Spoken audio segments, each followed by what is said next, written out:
سر آپ وزیر اعظم سابق وزیر عمران خان صاحب کو بڑا لیڈر تسلیم کر رہی ہے نون لیگ، اچھی بات نہیں ہے؟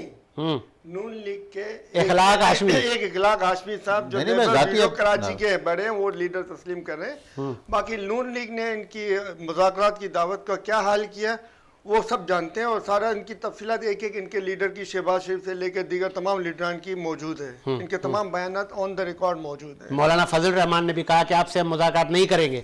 جی بالکل، ان کا بھی یہ بیان آن دا ریکارڈ موجود ہے. اور دیکھیں مذاکرات یہ کریں نہ کریں اس سے کوئی فرق نہیں پڑتا، مگر ملک کی بہتری کے لیے تو کچھ کریں. ملک کو تو ڈبوتے جا رہے ہیں یہ لوگ.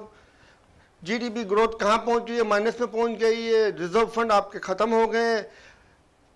رشیا نے آپ کو ڈسکاؤنٹ پہ تیل دینے سے منع کر دیا ہے. قدرتی منع نہیں کیا. ایک منٹ میری بات مکمل ہو جائے پھر میں آپ کے بات پہ بھی آتا ہوں. منع نہیں کیا پہ بھی آتا ہوں میں. رشیا نے جو ہے نا وہ منع کر دیا ہے ان کو ڈسکاؤنٹ پہ ریٹ سے، اور قدرتی طور پہ ان کو 40% ڈسکاؤنٹ جو ملا ہے آئل کے اوپر انٹرنیشنل مارکیٹ میں جو اس وقت $75 پر بیرل ہے، اس کے اوپر جو ہے وہ آٹومیٹک 40% اس کے عوام کو کوئی ریلیف نہیں دیا گیا ہے. اس کے اوپر عوام کا کوئی خیال نہیں رکھا جا رہا ہے. عوام کو کوئی پرسان حال نہیں ہے. عوام کو کوئی پوچھ نہیں رہا ہے. عوام دبے جا رہی ہے، عوام کو دبائے جا رہے ہیں. اور یہ ایک انٹرنیشنل ایجنڈا ہے جس کے اوپر یہ عمل کرنے کے لیے آئے ہیں.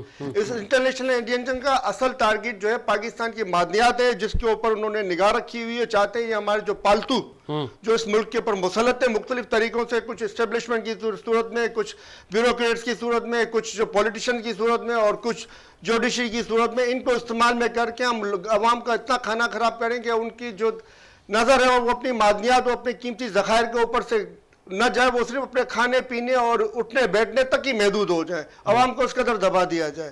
جب تک یہ پالیسی محب وطن لوگوں کی سمجھ میں نہیں آئے گی، محب وطن لوگ متحد نہیں ہوں گے، وہ اس بات کے پر اکٹھے نہیں ہوں گے کہ پاکستان کی فوج کی جو اکثریت جو ہے وہ اس وقت مہنگائی کے اندر میں پاکستانی عوام کے ساتھ میں پس رہی ہے. اور جو اسٹیبلشمنٹ جو اس میں مین کردار جو ہے جنرل صاحبان کا ہے، ان میں سے بھی جو ہے نا کچھ لوگ جو ہے نا وہ چاہتے ہیں کہ ملک کی بہتری ہو، مگر کچھ رولز ریگولیشن اور کچھ وفاداریوں کی وجہ سے وہ نہیں کر پاتے. آپ کے لیڈر عمران خان صاحب کہہ رہے ہیں کہ ہمارے کچھ لوگ اسمبلیاں تحلیل ہونے سے گھبرا رہے ہیں، تو کہیں اس سے بھی آپ واپس تو نہیں ہونے جا رہے؟ یو ٹرن لے رہے ہیں. دیکھیں یہ جو بھی ہوگا یہ آپ کے سامنے آ جائے گا. اس کے اوپر ہم اپنا وقت کیوں برباد کریں؟ اس وقت تو ملک کی بربادی ہو رہی ہے، اس کے اوپر آپ بات کریں. G7 نے جو ہے وہ رشیا سے لاک کر دیا ہے $60 پر بیرل کے اوپر. بھائی یہ بھی جائیں نا، کریں نا ہمت. ایک دفعہ منع کیا رشیا نے، یہ دوسری دفعہ جا کے بات کر رہے. خالی بیانات دے کے عوام کو بیوقوف نہ بنائیں کہ بھائی نہیں رشیا میں دے گا. جائیں دوسری دفعہ جائیں، تیسری دفعہ جائیں، بات کریں، معافی مانگیں اس سے کہ بھائی ہم سے غلطی ہوئی تھی، ہم امریکہ کی بات مان کے ہم نے غلطیاں کی تھیں، ہم آئندہ نہیں کریں گے غلطیاں. اور رشیا کو ہم یہ اسپیس دیں گے، ہم رشیا کو بھی اسپیس دیں گے. رشیا ہمارے بینیفٹ میں رہا ہے. رشیا ہمیں ٹیکنالوجی دے سکتا ہے، بہت سی دفاعی ٹیکنالوجی دے سکتا ہے جو امریکہ نہیں دے سکتا، اور نہ وہ دے گا ہمیں.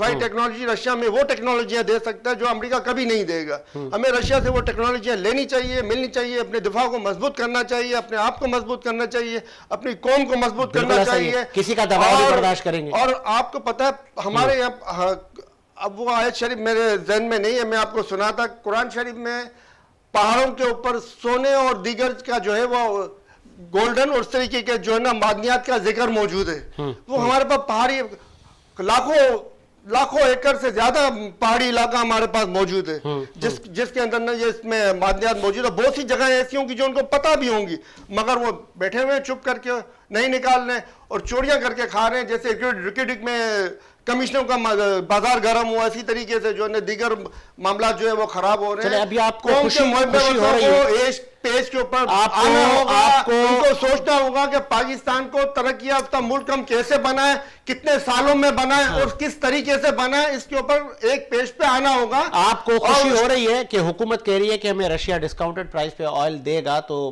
ثمر عوام تک جائے گا؟ سر مجھے خوشی ہوگی